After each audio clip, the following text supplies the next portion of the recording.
Hey everyone, LA Lim coming to you on another Southern California day. It is great to be with you all again, and welcome to my weekly series on the greatest albums of all time. I took a 2-week hiatus during the latter part of May. During that time, we were in rerun status, as they call it in TV land. But I am here with a brand new episode 6 of the greatest albums ever recorded. Just to recap the first 5 episodes. Episode 1 was on the landmark 1971 album What's Going On from the great Marvin Gaye. Episode number 2 profiled the Beatles' historic album Sgt. Pepper's Lonely Hearts Club Band, which just last week celebrated its 50th anniversary, being released on June 1st, 1967. In episode number 3, I profiled the Temptations' great album With a Lot of Soul, which next month in July will be celebrating its 50th anniversary. And on the 4th episode, I profiled the Fleetwood Mac's great album, Rumors, which is celebrating its 40th anniversary, released in 1977. One of the great albums ever recorded by one of the greatest bands. Of course, the album that went through such turmoil during its recording. It's a wonder it was ever released in the first place, but it was, and it was a great album. And in episode 5, I featured the album that I consider to be, which is my personal favorite album of all time, 1975 Earth, Wind & Fire's album, That's the Way of the World. In episode number 6, we are staying in the 70s. And as I do in all of my albums that I record, I kind of do a little backtrack revisionist history on the album and the artist for which it was, for whom recorded it. As I always talk about in these albums, I'm very sorry for the fire engine that's going by, but hey, this is how it is when you're recording in downtown LA.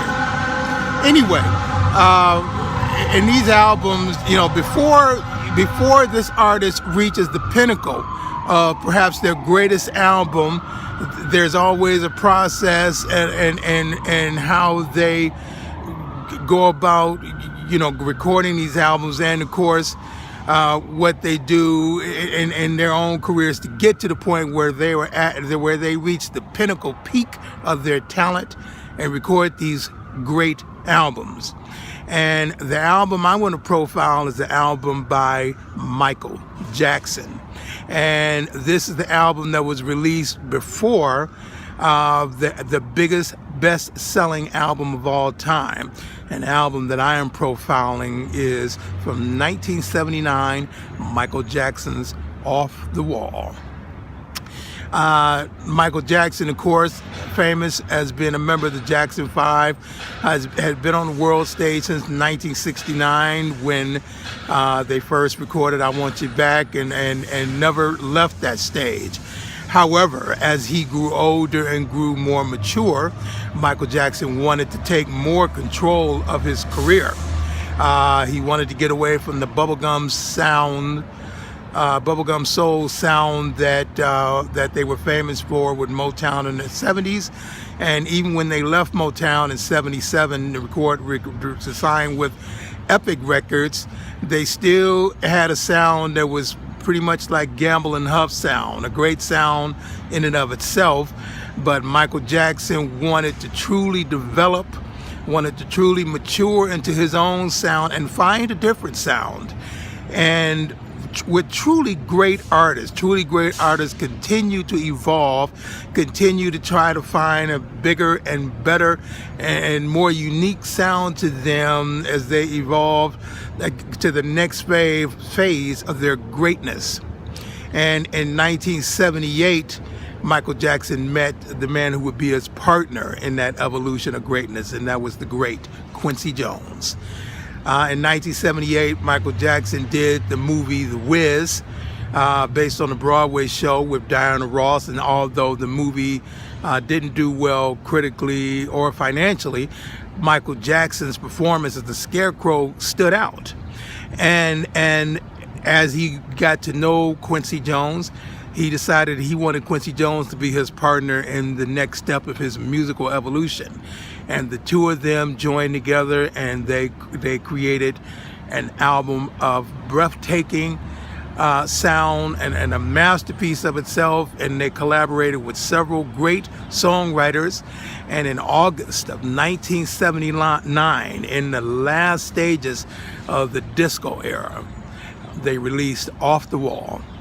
Off the Wall was critically acclaimed by all the critics of the world, and it became the first album on the Billboard pop charts to feature 4 songs in the top 10, and those songs were Don't Stop Till You Get Enough and Rock With You. Both songs reached #1 on the Billboard Top 100 pop charts, as well as the title song Off the Wall and a ballad, She's Out of My Life.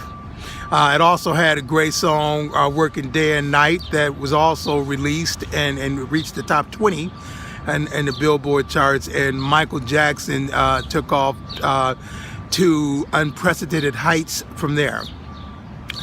He and Quincy Jones collaborated with with several good songwriters. The chief among them was a man named Rod Temperton. Rod Temperton was a member of the group Heatwave, who was responsible, and Rod Temperton, a British guy, wrote the great Heatwave songs Boogie Nights and Always and Forever. And Quincy Jones contacted him and said, we want you to write about 3 songs for Michael Jackson, and we will decide which one we will record. Well, Michael Jackson liked all 3 of those songs. Day and Night. Actually, I think Michael Jackson may have written that song, but Rock With You and Off the Wall, chief amongst those 3 songs. Michael liked all 3 of them and recorded all 3 of them, and all 3 of them became great songs and really truly ushered Rod Temperton in as one of the great songwriters of the pop music era from that time all the way throughout the 1980s. Off the Wall took off, and like I said, it ushered in, it came in right at the tail end of the disco era of the late 70s and brought in the new sound that would bring in the 1980s. And it is recognized amongst the greatest albums of all time. Billboard has it at number 80, and they're actually Rolling Stone magazine has it ranked number 80 in their 500 greatest albums of all time. It's also amongst the 200 definitive list of the greatest albums of all time. It won Michael Jackson 3 American Music Awards, and it won him his first Grammy Award in 1980 for Best R&B Vocal Performance by a Male for his great song Don't Stop Till You Get Enough. However, as great as that album was, curiously, it did not get very many Grammy nominations, and nor did it get the nomination for Album of the Year, something that Michael Jackson was somewhat resentful for. He thought that the album should have gotten even more critical acclaim than it did, and he was determined that the next album he recorded would top that. And if you go by sales and worldwide acclaim, I would say it did, because his next album was 1982 Thriller. But before Thriller, he came out with a thrilling album in itself, an album that announced the new Michael Jackson to the world and the new mature Michael Jackson to the world. And that album was called Off the Wall. Off the Wall, one of the greatest albums ever recorded. Thank you all so much for watching. I invite your comments. Send me a comment. Let me know what you think about what I'm talking about, whether you agree with me or not. How did you like the album Off the Wall? Where were you? How old were you, or whatnot when you first heard it? And you know, amongst the pantheon of great albums, where do you think Off the Wall ranks? I think it ranks as one of the great albums ever recorded, and it is my personal favorite album of solo albums that Michael Jackson recorded. I personally like it even more than Thriller. This is L.A. Lim coming to you.